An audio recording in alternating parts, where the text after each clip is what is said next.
उठे राजवंशों ने भ्रिकुटी तानी थी। बूढ़े भारत में भी आई फिर से नई जवानी थी। गुमी हुई आजादी की कीमत सबने पहचानी थी। दूर फिरंगी को करने की सबने मन में ठानी थी। चमक उठी सन 57 में वह तलवार पुरानी थी। बुंदेले हर बोलों के मुंह हमने सुनी कहानी थी। खूब लड़ी मर्दानी वह तो झांसी वाली रानी थी। नमस्कार, मैं वंदना ठाकुर और आप देख रहे हैं HBC न्यूज 18।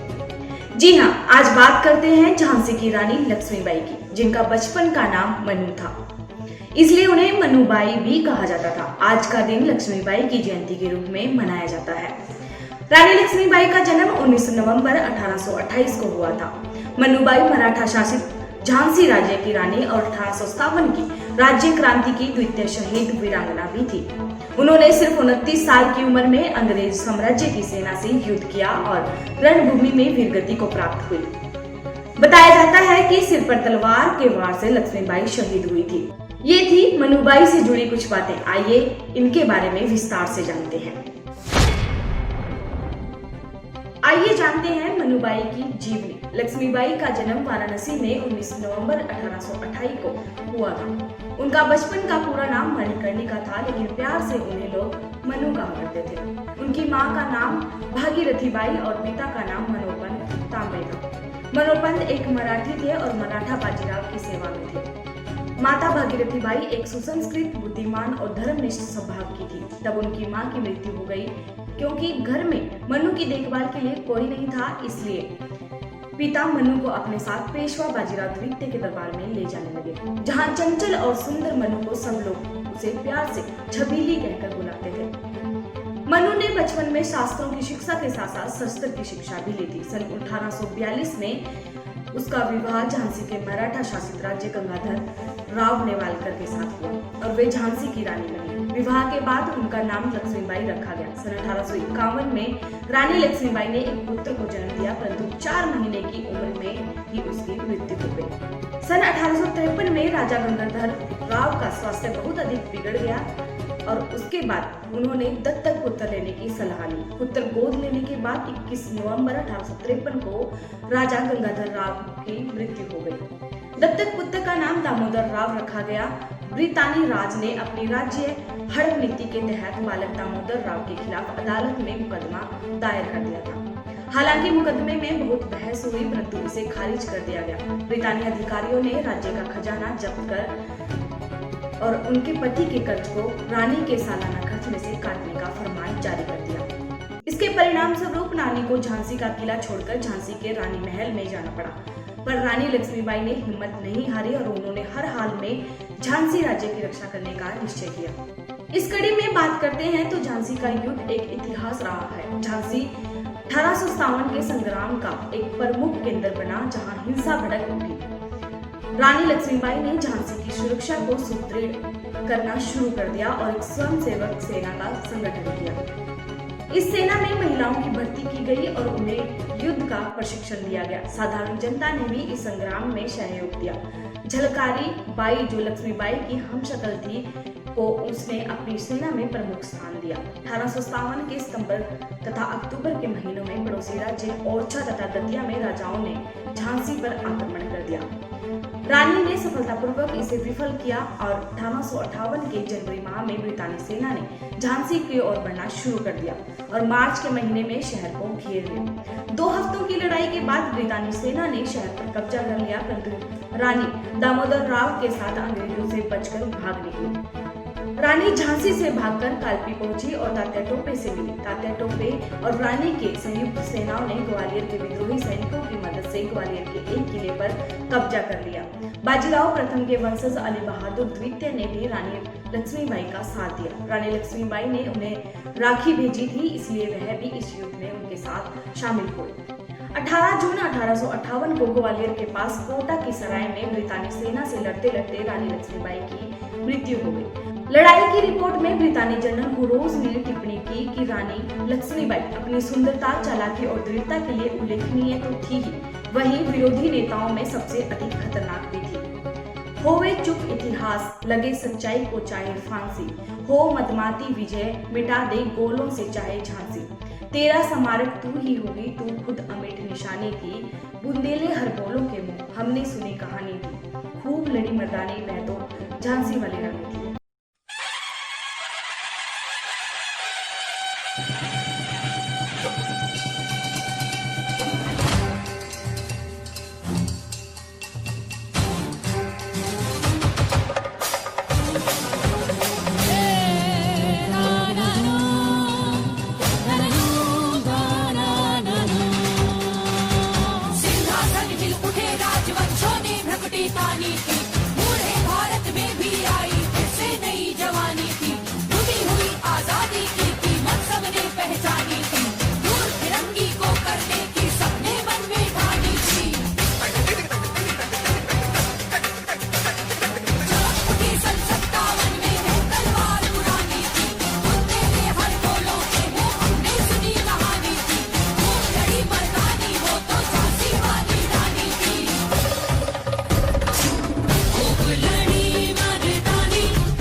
आज देश में लव जिहाद को लेकर कानून बन गए हैं। लक्ष्मीबाई जैसी महान योद्धा को याद करना एक उनके जन्म दिवस को याद करना नहीं, बल्कि आज जो हमारे देश की लड़कियां सुरक्षित नहीं हैं, उनको इससे रूबरू करवाना भी है। जरूरी हो गया है कि आज के देश की लड़कियां इस महान हस्तियों से प्रभावित हों, वो उठें और सामना करने की हिम्मत रखें। ऐसे बहुत से उदाहरण हैं जो भारतीय महिलाओं ने अपने इतिहास में दिए हैं। आज के समय में महिलाओं में इन महान नारियों के क्या प्रभाव हैं, ये जानने के लिए हमारे संवाददाताओं ने अपने क्षेत्र में महिलाओं से इससे जुड़ी जानकारी ली और महिलाओं का इस बारे में क्या कहना है, इसके लिए भोपाल से त्रिवेणी पांडे और इलाहाबाद से सृष्टि श्रीवास्तव की एक खास रिपोर्ट। आज 19 नवंबर विश्व की महिलाओं के लिए एक ऐसी महिला की, अद्वितीय महिला की जयंती एक प्रेरणा का अवसर है और अपने बारे में बहुत चिंतन ना करते हुए आत्मविश्वास बना के रख के देश समाज के लिए एक छोटी सी उम्र में कैसे बड़े निर्णय लिए जा सकते हैं, इसका एक अद्भुत उदाहरण है। ठीक ही कहा है, तेरा स्मारक तू ही होगी, तू खुद अमिट निशानी थी, बता गई पथ दिखा गई, हमको जो सीख सिखलानी थी, बुंदे लेहर बोलो के मुख हमने सुनी कहानी थी। उनके जैसा और कोई कैसे हो सकता है, पर आज के दिन हम सभी महिलाओं ने ये सोचना चाहिए कि मेरे अंदर जो व्यक्ति है उसमें कितने प्रतिशत झांसी की रानी लक्ष्मीबाई का व्यक्तित्व है या होना चाहिए। जैसे कि आप जानते हैं कि आज रानी लक्ष्मीबाई और इंदिरा गांधी जी का जन्मदिन है, तो हर साल जिस तरीके से आप अभी रोड देख रहे हैं, इस रोड पे हर साल इस दिन मैराथन दौड़ होती थी, लेकिन कोरोना के चलते इस बार यहाँ पे मैराथन दौड़ नहीं रखी गई है। लेकिन यहाँ पे हर साल यहाँ पे काफ़ी लंबी मैराथन दौड़ होती थी, लेकिन इस बार कोरोना के चलते यहाँ पे मैराथन दौड़ को कैंसिल कर दिया गया है। कहना चाहेंगे रानी लक्ष्मीबाई जी के और इंदिरा गांधी जी के जन्मदिन पे क्या प्रेरणा मिलती है आप जब भी उनका नाम आता है? अरे इंदिरा गांधी तो दृढ़ निश्चयी थी, महत्वाकांक्षी थी।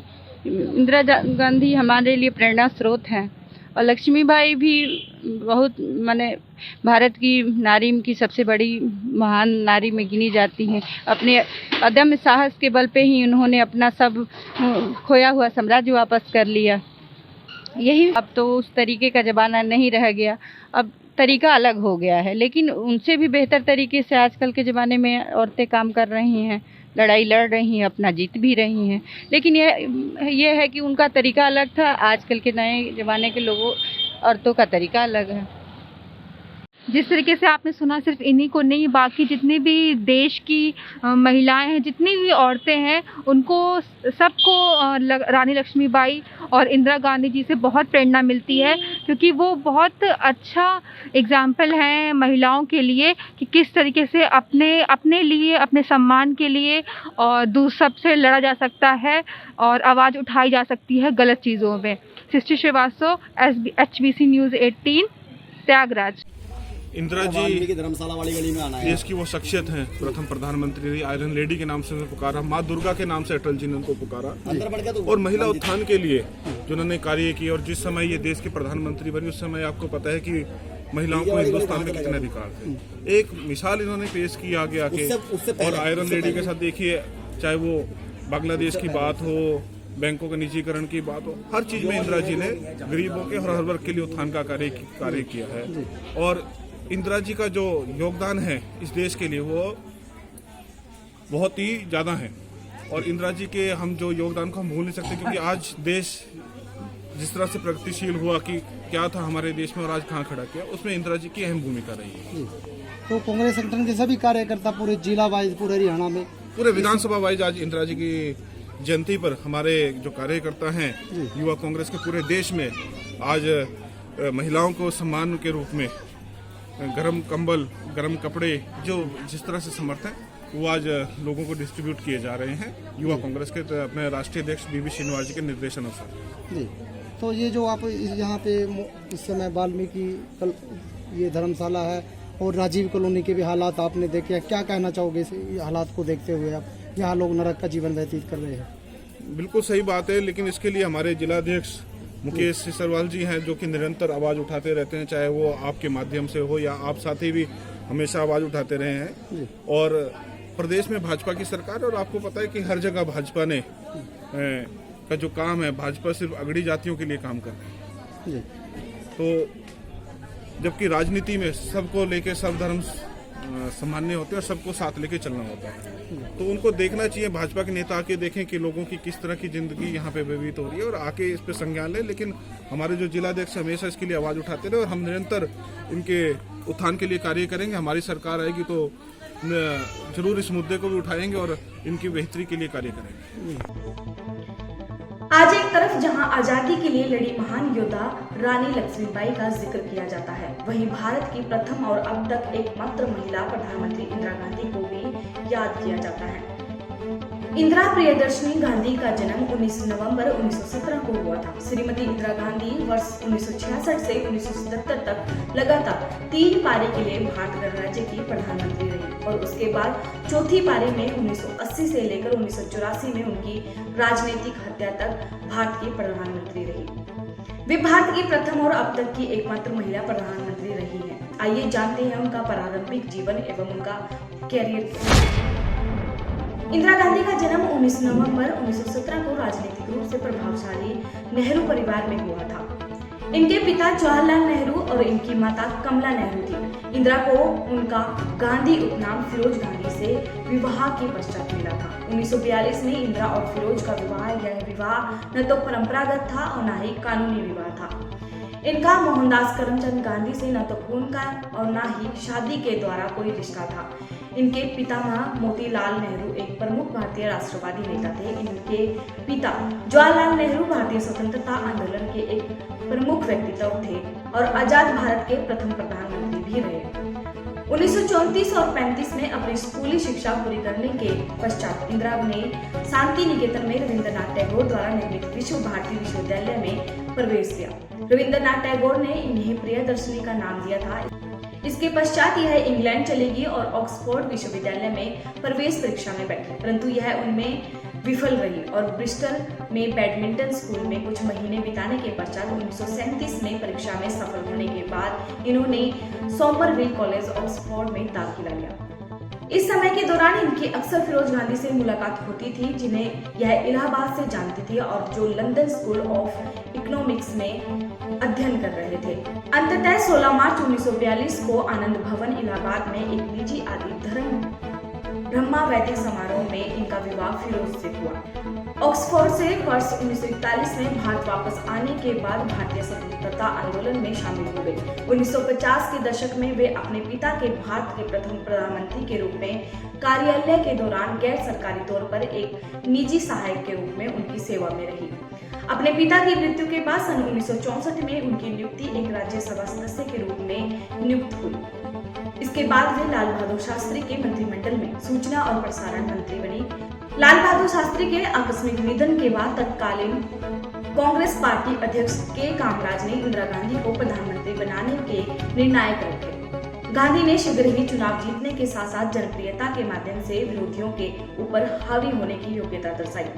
वह अधिक वामवर्गीय आर्थिक नीतियां लाई और कृषि उत्पादकता को बढ़ावा दिया। 1971 के भारत पाक युद्ध में एक निर्णायक जीत के बाद की अवधि में अस्थिरता की स्थिति में उन्होंने सन 1975 में आपातकाल लागू किया। उन्होंने एवं कांग्रेस पार्टी ने 1977 के आम चुनाव में पहली बार हार का सामना किया।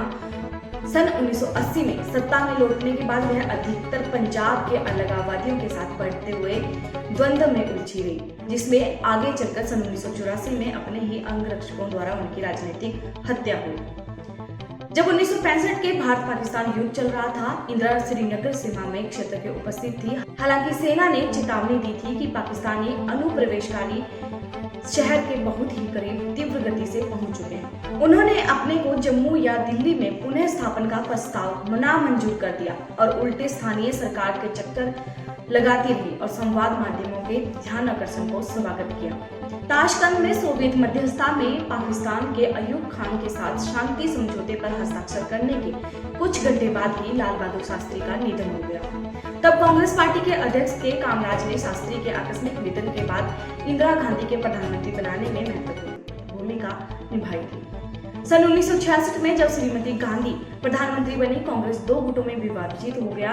श्रीमती गांधी के नेतृत्व में समाजवादी और मोरारजी देसाई के नेतृत्व में रूढ़िवादी। मोरारजी देसाई उन्हें गूंगी गुड़िया कहा करते थे। जहां 1967 के चुनाव में आंतरिक समस्याएं उभरी, जहां कांग्रेस लगभग 60 सीटें खोकर 545 सीटों वाली लोकसभा के 297 आसन पर प्राप्त किए। उन्हें देसाई को भारत के उपराष्ट्रपति के वित्त मंत्री के रूप में लेना पड़ा। 1969 के देसाई के साथ अनेक मुद्दों पर असहमति के बाद भारतीय राष्ट्रीय कांग्रेस विभाजित हो गई। ऐसे ही उदाहरण आज के समय में सामने लाने की आवश्यकता है। लड़कियां कमजोर नहीं है, बस जरूरत है तो उनको थोड़ा सा आत्मविश्वास बढ़ाने की, जरूरत है तो बस गलत के खिलाफ आवाज उठाने की। और ऐसे ही समस्या आपकी आवाज हमारी HBC न्यूज़ 18 आपके लिए हर समय कार्यरत है। तमाम अपडेट्स के लिए जुड़े रहें HBC